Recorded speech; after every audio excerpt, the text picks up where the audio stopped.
17 मार्च 2024 radio news 24 में आपका स्वागत है। रूस की खुफिया एजेंसी के सहारे सत्ता में है पुतिन। आज दुनिया के सबसे बड़े देश में राष्ट्रपति चुनाव का आखिरी दिन है। पुतिन का 5वीं बार राष्ट्रपति बनना तय है। इसकी वजह यह है कि उनके विरोधी या तो मारे जा चुके हैं या उन्हें देश से निकाल दिया गया है। 19 साल से सत्ता में रह चुके पुतिन इतने ताकतवर हैं कि चुनाव में उनके खिलाफ वो 3 उम्मीदवार हैं जो उन्हीं के समर्थक हैं। रूस की खुफिया एजेंसी एफएसबी पर 10 सालों में पुतिन के 8 विरोधियों को मारने का आरोप है। किसी को जहर दिया गया तो किसी को हेलीकॉप्टर में क्रैश करवा दिया गया। इटली बोला यूक्रेन में नेटो सैनिक भेजे तो विश्व युद्ध होगा। इटली ने चेतावनी दी है कि अगर नेटो ने अपने सैनिक यूक्रेन भेजे तो तीसरा विश्व युद्ध छिड़ जाएगा। इटली के विदेश मंत्री एंटोनियो तजानी ने एक इंटरव्यू के दौरान कहा, मुझे नहीं लगता कि नेटो को अपने सैनिक यूक्रेन भेजने चाहिए। अगर ऐसा हुआ तो ये बड़ी गलती होगी। हमें यूक्रेन को इतनी मदद करनी चाहिए जिससे वो अपनी रक्षा कर सके।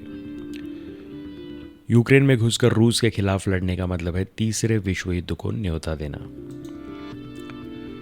इटली के विदेश मंत्री का कमेंट उस समय आया है जब फ्रांस के राष्ट्रपति ने यूक्रेन में सैनिक उतारने की बात कही थी। तजानी ने यह भी कहा कि हमारी सेना जो कर रही है वो बेहतर है। वो लाल सागर में हमारे जहाज बचा रही है। उन्होंने यूक्रेन में फौज भेजने से साफ इनकार कर दिया। भारतीय नौसेना ने 40 घंटे में बचाया हाईजैक किया हुआ जहाज। भारतीय नौसेना ने 3 महीने पहले अदन की खाड़ी में हाईजैक हुए जहाज MV रुवेन को बचाने का ऑपरेशन पूरा कर लिया है। ऑपरेशन भारत के समुद्री तट से 2800 किलोमीटर दूर चलाया गया। नौसेना ने बताया कि उनकी कार्रवाई के बाद 35 समुद्री लुटेरों ने सरेंडर किया और 17 क्रू मेंबर्स को सुरक्षित निकाला गया। जहाज क्रू 110 से ज़्यादा दिनों से लुटेरों के कब्जे में था। रेस्क्यू ऑपरेशन 40 घंटे तक चला। इसे पूरा करने के लिए युद्धपोत INS सुभद्रा, ज़्यादा ऊंचाई तक उड़ने वाले ड्रोन P-81 पेट्रोलिंग एयरक्राफ्ट का इस्तेमाल हुआ। अब हाईजैक हुआ जहाज MV रुवेन पूरी तरह भारतीय नौसेना के कब्जे में है। सेना इसकी तलाशी कर रही है। अमेरिकी स्पेस ट्रैवल कंपनी अंतरिक्ष में कराएगी डिनर। अमेरिका की space travel company space VIP जल्दी अंतरिक्ष में डिनर का अनुभव देने वाली है। कंपनी ने 6 घंटे की हाईटेक स्पेस बैलून यात्रा के लिए एक मिशेलिन स्टार रेस्टोरेंट से नीदरलैंड के शेफ रसमस मंक को हायर किया है। इस यात्रा के लिए space VIP company space perspective company के स्पेस शिप नेपच्यून का इस्तेमाल करेगी। यह फ्लोरिडा के कैनेडी स्पेस सेंटर से अपनी पहली उड़ान भरेगा। इसके लिए एक टिकट की कीमत करीब 4 करोड़ होगी। 6 घंटे की यह यात्रा अगले साल शुरू होगी। ट्रंप बोले, मुझे नहीं चुना तो खून खराबा होगा। अमेरिका के रिपब्लिकन पार्टी की तरफ से राष्ट्रपति पद के उम्मीदवार डोनाल्ड ट्रंप चुनावी रैली में अमेरिका को चेतावनी दी है। US के ओहायो राज्य में एक चुनावी रैली को संबोधित करते हुए ट्रंप ने कहा, अगर मैं चुनाव नहीं जीता तो देश में खून खराबा मच जाएगा। ट्रंप अमेरिका की ऑटो इंडस्ट्री पर मंडराते खतरे पर बोल रहे थे। अचानक ही उन्होंने खून खराबे की बात कहनी शुरू कर दी। ट्रंप ने कहा, 5 नवंबर की तारीख को याद रखना। मुझे लगता है कि यह हमारे इतिहास की सबसे अहम तारीख होगी।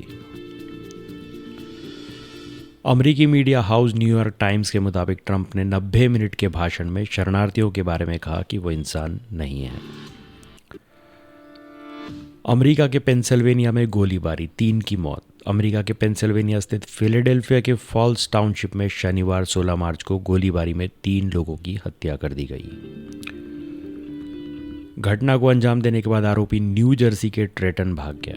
वहां उसने एक घर में खुद को कैद कर लिया। पुलिस ने वहां आकर हमलावर को गिरफ्तार कर लिया। आरोपी की पहचान 26 साल के आंद्रे गार्डन के रूप में हुई है। मृतकों में गार्डन की सौतेली मां, 13 साल की बहन और उसके 2 बच्चों की मां थी। पेंसिल्वेनिया की फॉल्स टाउनशिप में पुलिस ने बताया कि युवक ने AR-15 स्टाइल असॉल्ट राइफल से घटना को अंजाम दिया है। UN में इस्लामोफोबिया के खिलाफ पाकिस्तान चीन ने कराई वोटिंग। संयुक्त राष्ट्र संघ की जनरल असेंबली में शनिवार को इस्लामोफोबिया के खिलाफ प्रस्ताव पास करने पर वोटिंग हुई। ये प्रस्ताव चीन के सहयोग से पाकिस्तान लाया था। भारत इस वोटिंग में शामिल नहीं हुआ।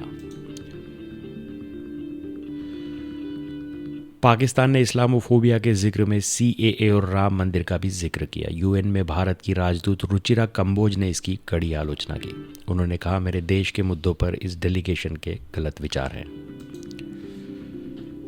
जब असेंबली उस मुद्दे पर चर्चा कर रही है जिस पर गहराई से सोचने, समझदारी और बुद्धिमानी की ज़रूरत है, इस वक्त डेलीगेशन की ऐसी सोच ठीक नहीं है। शिवराज बोले, सोनिया गांधी ने चुनाव लड़ने से इनकार किया। कांग्रेस के पूर्व अध्यक्ष राहुल गांधी की भारत जोड़ो न्याय यात्रा आज मुंबई में समाप्त हो रही है। राहुल की यात्रा को लेकर MP के पूर्व CM शिवराज सिंह चौहान ने भोपाल में प्रेस कॉन्फ्रेंस कर राहुल गांधी और कांग्रेस नेतृत्व पर हमला बोला। शिवराज ने कहा कि सोनिया गांधी ने राज्यसभा में बैकडोर से एंट्री ली है। जिस पार्टी के सर्वोच्च नेता का ही आत्मविश्वास हिल गया हो, उस पार्टी का क्या होगा, यह कल्पना की जा सकती है। पूर्व CM ने राहुल गांधी के नेतृत्व के दौरान कांग्रेस छोड़ने वाले बड़े नेताओं की सूची भी जारी की। शिवराज सिंह चौहान ने कांग्रेस छोड़ने वाले पूर्व मुख्यमंत्रियों और नेताओं के भी नाम गिनाए। अपने आवास पर शिवराज सिंह चौहान ने कहा, चुनाव का शंखनाद हो चुका है, पूरे देश में उत्साह का वातावरण है। चुनाव का ऐसा उत्साह मैंने पहले कभी नहीं देखा। मैंने अपनी देश के लगभग 10 राज्यों का दौरा किया।